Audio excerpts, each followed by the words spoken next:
30 years old, millions in debt, and standing in knee-deep mud. Simon Gallagher thought his life was over when he bought a rotting swamp shack for $10. But beneath the sinking floorboards lay a rusted steel vault, and a terrifying secret that powerful men were willing to kill for. At 29, Simon Gallagher had the world at his fingertips. He was the co-founder and CEO of Apex Logistics, a booming tech freight startup based out of Austin, Texas. He drove a pristine slate-gray Porsche, lived in a penthouse overlooking the Colorado River, and was engaged to a woman who wore a ring worth more than most people's homes. By his 30th birthday, he was sleeping in the back seat of a 1998 Honda Civic with a cracked windshield, clutching a plastic bag containing his only remaining possessions. The collapse wasn't a slow, tragic decline. It was a guillotine drop. His business partner, Martin Cole, a man Simon had trusted since their freshman year at Texas A&M, had been systematically funneling millions of dollars into offshore shell companies. When the federal auditors came knocking, Martin was already gone, having boarded a flight to a non-extradition country. He left behind a meticulously forged paper trail that pointed the finger squarely at Simon. Simon spent every dime he had on defense attorneys. He avoided prison, but the civil lawsuits and the catastrophic bankruptcy completely gutted him. The banks seized his penthouse, his cars, his investments, and even his mother's heirloom jewelry that he had kept in a safety deposit box. His fiancée left him the day his bank accounts were frozen, packing her bags in total silence. He was officially, legally, and profoundly ruined. He owed $4.2 million in restitution and had absolutely zero ways to pay it. Desperation does strange things to a man's mind. With exactly $84 left to his name, Simon spent hours sitting in a public library in downtown Houston, scrolling through county tax foreclosure websites. He was looking for a miracle, but what he found was Lot 402 in St. Martin Parish, Louisiana. The listing was bare bones, accompanied by a single, blurry photograph of a dense canopy of trees. It was a 0.2-acre patch of useless, submerged land deep within the Atchafalaya Basin. The property taxes hadn't been paid since 1982. The starting bid for the tax deed was $10. Nobody bid on it. Why would they? It was inaccessible by paved road, sitting in a flood zone infested with alligators and water moccasins. But to Simon, it was the only piece of the earth he could afford. It was a place where nobody could find him, where no process server could hand him another lawsuit, and where he could quietly figure out how to rebuild his shattered life or end it. He typed in his debit card information. The transaction cleared. For $10, Simon Gallagher became a landowner. The drive into Louisiana was a grueling blur of humidity and despair. By the time he reached the coordinates on his GPS, the paved road had long since given way to cracked asphalt, then gravel, and finally, a muddy, overgrown logging trail that his dying Honda simply couldn't traverse. He abandoned the car on the side of a dirt levee, strapped his duffel bag to his back, and hiked the last 2 miles into the dense, suffocating swamp. The air in the bayou was heavy, smelling of rotting vegetation, sulfur, and stagnant water. Spanish moss hung from the ancient cypress trees like ragged curtains. Mosquitoes swarmed him relentlessly, biting through his sweat-soaked shirt. When he finally spotted the structure on Lot 402, Simon fell to his knees in the mud and laughed, a broken, hysterical sound that echoed through the empty swamp. It wasn't a house. It was barely a shelter. It was a dilapidated, stilt-raised shack made of rotting, moss-covered cypress planks. The tin roof was a rusted sieve, sagging dangerously in the middle. Half the windows were shattered, and the front door hung off a single, agonizingly loud hinge. It looked like a stiff breeze would turn the entire thing into matchsticks. But it was his. Simon climbed the rickety wooden steps, his boots squelching on the damp porch. Inside, the single room smelled intensely of mildew and animal droppings. The floorboards were warped and soft, bowing dangerously under his weight. There was no electricity, no plumbing, just a rusted cast-iron wood stove in the corner and a decaying mattress frame. That night, a massive Gulf Coast thunderstorm rolled in. The rain hammered the tin roof with a deafening roar, and water poured through the gaps in the ceiling. Simon huddled in the driest corner of the shack, wrapped in a damp sleeping bag, shivering despite the oppressive heat. He had reached rock bottom. He was 30 years old, a former millionaire, hiding in a rotting box in the middle of nowhere. As the storm raged outside, the wind howled, rattling the frail walls. Simon shifted his weight to get comfortable, and as he did, his heavy work boot came down hard on a particularly soft patch of flooring. Crack! The rotten wood gave way completely. Simon's leg plunged through the floor, scraping his shin raw. He cried out, grasping the edges of the hole to stop himself from falling completely through the elevated floor. But as his boot hit the ground beneath the shack, it didn't sink into the soft, yielding swamp mud. It struck something solid, something that echoed. Clang. Simon froze. He tapped his foot against the surface again. Clang. Clang. It wasn't wood. It wasn't stone. It sounded exactly like hollow, heavy-gauge steel. And it was sitting perfectly level in the dirt, directly beneath his rotting floorboards. Simon barely slept.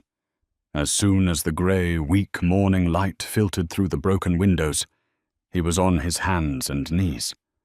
The storm had passed, leaving a thick, humid fog rolling through the cypress trees. Using his bare hands and a heavy piece of firewood, Simon began tearing at the ruined floorboards. The wet, rotted cypress splintered easily. Within an hour, he had cleared a massive hole in the center of the shack, exposing the ground 3 feet below. He dropped down into the dark, cramped crawl space. The smell of the earth was overpowering, a mix of wet decay and a strange metallic tang that didn't belong in a swamp. He wiped away decades of accumulated muck, dead leaves, and silt with his hands. Beneath the grime lay a massive square iron hatch, easily 4 feet across. Simon stared at it in disbelief. The metal was pitted and rusted, but the structural integrity was undeniable. This wasn't some makeshift root cellar. This was industrial-grade engineering.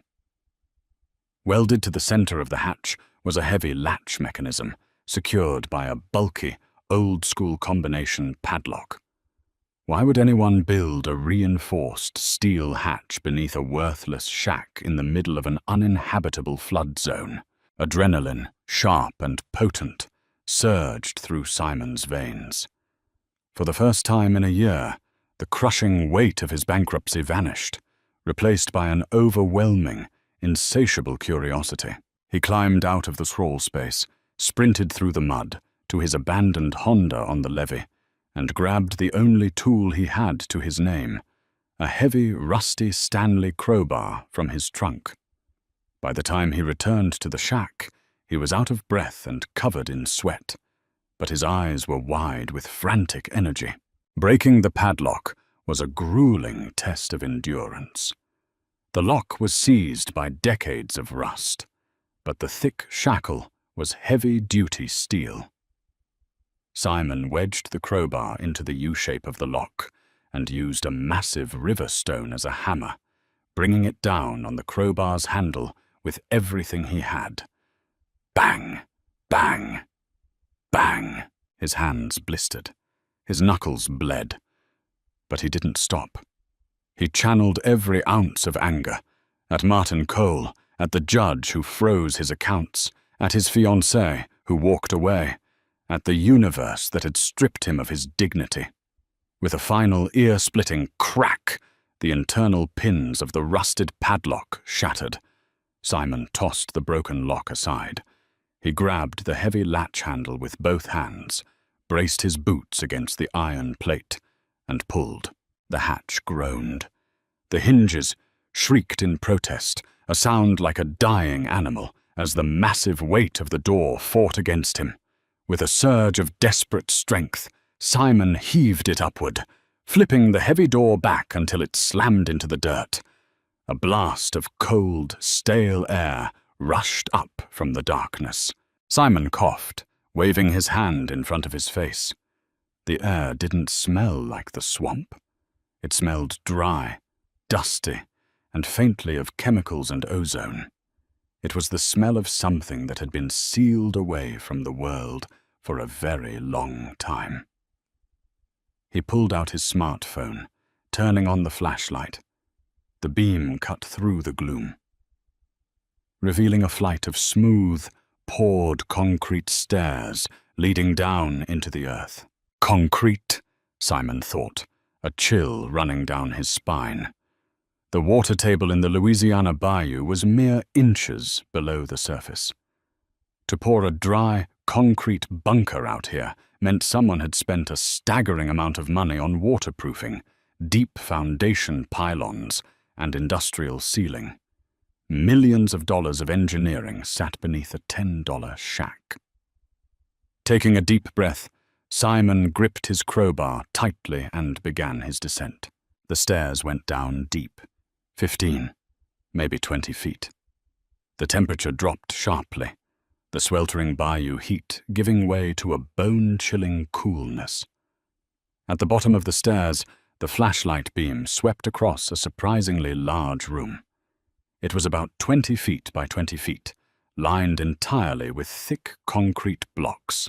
Simon's light bounced off the walls, revealing chaotic, unsettling details. Pinned to the concrete were yellowing, water-stained architectural blueprints.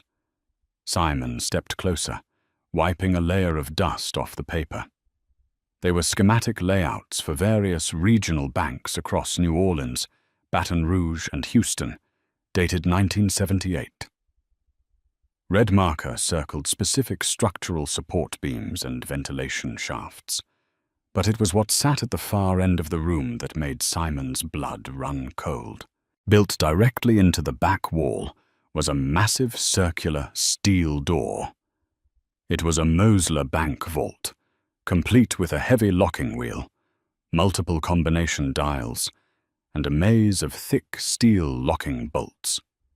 It was a door designed to withstand dynamite, drilling, and natural disasters. And slouched against the heavy steel wheel of the vault was a human skeleton. Simon stumbled backward, dropping his crowbar with a loud clatter. His heart hammered wildly against his ribs. The beam of his phone shook violently as he forced himself to look at the remains. The corpse had been there for decades. It was dressed in the rotting, tattered remnants of a high-end 1970s pinstripe suit. A faded silk tie hung loosely around the exposed cervical vertebrae. But the most horrifying detail was the skull. Dead center in the forehead was a neat, circular hole with a jagged, blown-out exit wound at the back of the cranium. This wasn't a hidden bunker. It was a tomb, a crime scene. Panic urged Simon to run. He was a convicted bankrupt hiding from the law in a rotting shack. The last thing he needed was to be tied to a decades-old murder in an underground vault. If the police found him down here, they would bury him under the jail. He turned toward the stairs, but the beam of his light caught something resting in the skeleton's lap. It was a thick, leather-bound ledger, surprisingly well preserved in the dry, climate-controlled air of the bunker. Beside it lay a heavy, tarnished brass skeleton key. Simon stopped. His curiosity, fueled by a lifetime of calculated risks in the business world, overrode his terror. He stepped back toward the vault, moving carefully to avoid touching the bones, and reached for the leather ledger. The cover was embossed with the initials A.H. Simon flipped the book open. The pages were filled with meticulous, handwritten accounting entries, dates from 1974 to 1981, and a list of names. But these weren't just any names. Simon recognized some of them from his high society days in Texas. They were the fathers and grandfathers of some of the most powerful politicians, federal judges, and real estate tycoons in the American South. Next to each name were staggering dollar amounts and cryptic codes. He flipped to the very last page. The handwriting here was different, frantic, jagged, and smeared with dark, rusted stains that Simon immediately recognized as dried blood. October 14th, 1981. They lied to us. We thought we were robbing the Iberia Parish Trust for the bearer bonds. But that was a smokescreen. The money was just a distraction. They wanted the New Orleans files, the blackmail, the photographs, the evidence that could collapse the entire state government. I realized too late. They killed Thomas at the safe house. I managed to get the files and the gold down to the swamp bunker. I locked the files inside the Mosler. I swallowed the combination. But they tracked me. I can hear the dogs out in the swamp. I can hear them walking on the floorboards above. If anyone ever finds this, know that Arthur Harrington did not die a thief. I died a loose end. Do not open the vault. The gold will make you rich, but the files will get you killed. They are still out there. They will never stop hunting for what is behind this door. Simon stared at the blood-stained page, the words burning into his retinas. He slowly lowered the book and looked up at the massive, impregnable steel vault door. He had come to the swamp to hide from his ruin. But for $10, Simon Gallagher hadn't just bought a piece of land. He had bought his way into a 50-year-old conspiracy. And as he stood in the freezing, dead silence of the bunker, a terrifying thought crossed his mind. If Arthur Harrington had swallowed the combination, how was Simon going to open the vault? And more importantly, who still owned the land surrounding Lot 402, the ghost in the ledger? Simon's heart raced with a rhythm that felt like a frantic drum solo against his ribs. He wasn't just a man in debt anymore.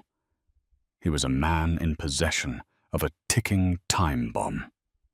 The realization hit him with the weight of the Louisiana soil above his head. The ledger in his hands wasn't just a diary. It was a dossier. He didn't leave the bunker that night. He couldn't. Fear was a paralyzing agent, but it was also a stimulant. He sat on the cool, damp concrete floor, the beam of his phone dimming as the battery drained, and read every word of Arthur Harrington's descent into madness. The ledger described a group known only as the Syndicate of the Basin. It wasn't just a local criminal outfit. It was an intergenerational pact between old money families in New Orleans and high-ranking officials in the state capital. They had used the 1970s economic instability to launder vast sums of dirty money through regional banks. But the real currency was leverage. The files inside the vault were, according to Harrington, photographic evidence of a systemic cover-up involving a massive land-use scandal that had paved the way for the current industrial giants of the Gulf Coast. As the hours ticked by, the eerie silence of the bunker was broken by a sound that made Simon's blood freeze. A heavy thud from above. Something had stepped onto the floorboards of the shack. Simon killed his light. The darkness was absolute, a suffocating, heavy shroud. He held his breath, his eyes straining against the blackness, his hands trembling as he clutched the ledger to his chest. Creak! The floorboards above were groaning. Someone, or something, was walking slowly across the room directly above the hatch. Then the sound stopped. Simon waited for the hatch to be pulled open, for the sound of boots on the concrete stairs, for a gunshot, for anything. 5 minutes passed, then 10, then 30. Whatever had been walking on the floor had left. Simon didn't move until the first rays of dawn filtered down through the cracks in the hatch above. When he finally climbed out, his muscles stiff, his eyes bloodshot, he found no footprints in the mud. The storm had washed everything away, leaving the ground as smooth and treacherous as a mirror. But there was a mark on the front door of the shack, a small, precise notch carved into the wood at eye level. A symbol he hadn't seen yesterday, a circle with a cross through it. The warning was clear. They were watching. Simon knew he couldn't stay, but he couldn't leave with the evidence. He stuffed the ledger into a waterproof plastic bag he found in his trunk and buried it beneath the roots of a massive cypress tree a mile deep into the swamp. He took nothing but his phone and the crowbar. He drove to the nearest town, a desolate place called Bayou Gauche. He needed a connection, someone who could help him decrypt the ledger's cryptic codes without drawing attention. He remembered an old contact from his days in tech, Evelyn Thorne, a forensic data analyst who had been fired from a high-profile firm for digging too deep into corporate secrets. He found her living in a cramped apartment above a bookstore, her life as shattered as his own. "Simon." She stared at him, her face pale. "You're a ghost. Everyone said you were in the middle of a federal investigation." "I'm in the middle of something much worse, Evelyn," Simon whispered, sliding the ledger onto her desk. "I need you to tell me what's inside this, and I need to know why someone is still killing for it." Evelyn worked for 2 days, her fingers flying across a keyboard. When she finally looked up, her expression was one of pure, unadulterated terror. "Simon, you idiot," she breathed. "These codes, they aren't account numbers. They're coordinates, land deed surveys. These properties are now the sites of the biggest data centers and energy refineries in the South. This ledger isn't just history. It's the deed to the entire power structure of the state. If this goes public, every major political player from here to Baton Rouge loses everything." Simon and Evelyn realized the trap. They weren't just being hunted, they were being baited. The syndicate knew someone had found the shack. They were waiting for Simon to return, waiting for him to try and open the vault, waiting for him to make a mistake. But Simon was a strategist. He realized the only way to survive was to control the narrative. They returned to the swamp under the cover of a dense, humid night. Simon didn't just want the gold. He needed the files to trade for his life. But there was still the problem of the combination.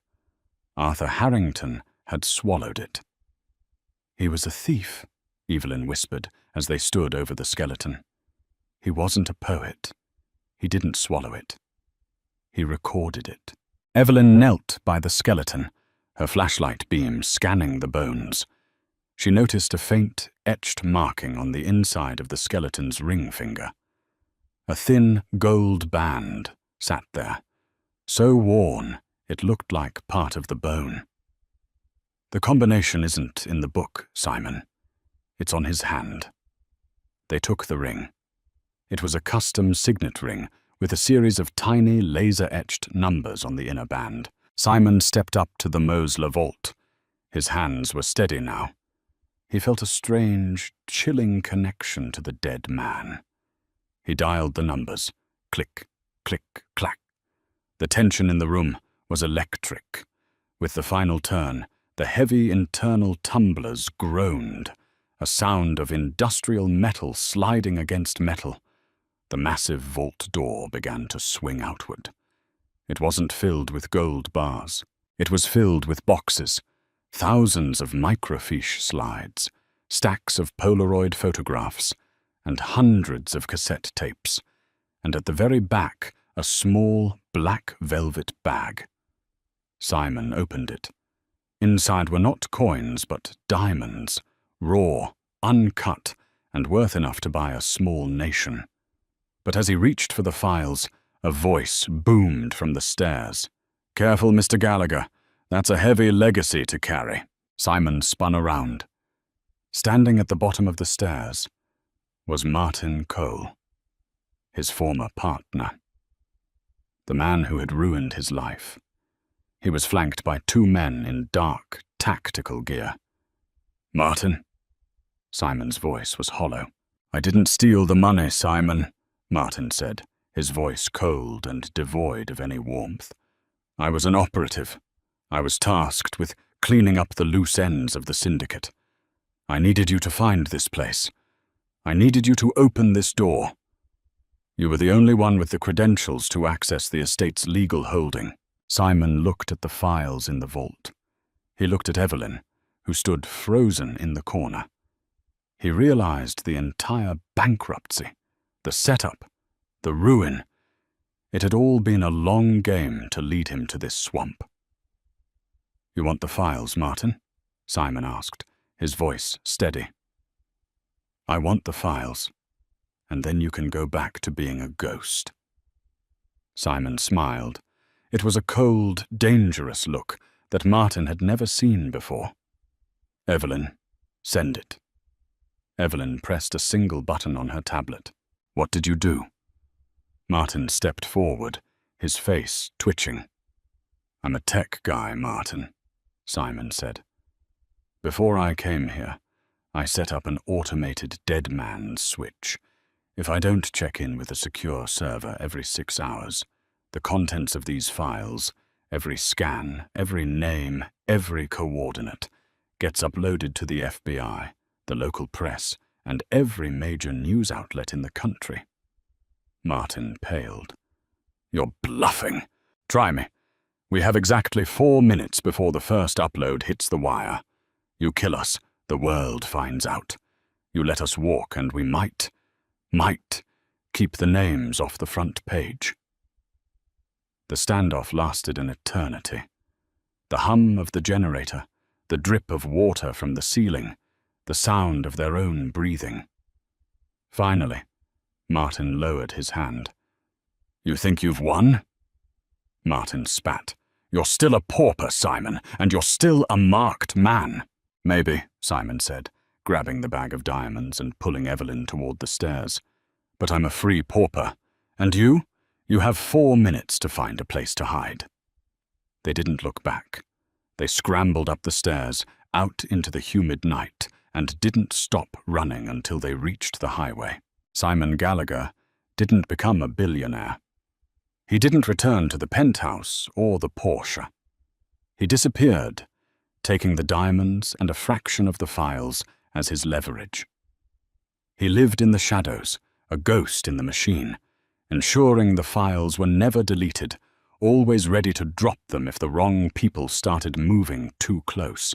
The $10 swamp shack was burned to the ground that night, taking the secrets of the dead with it.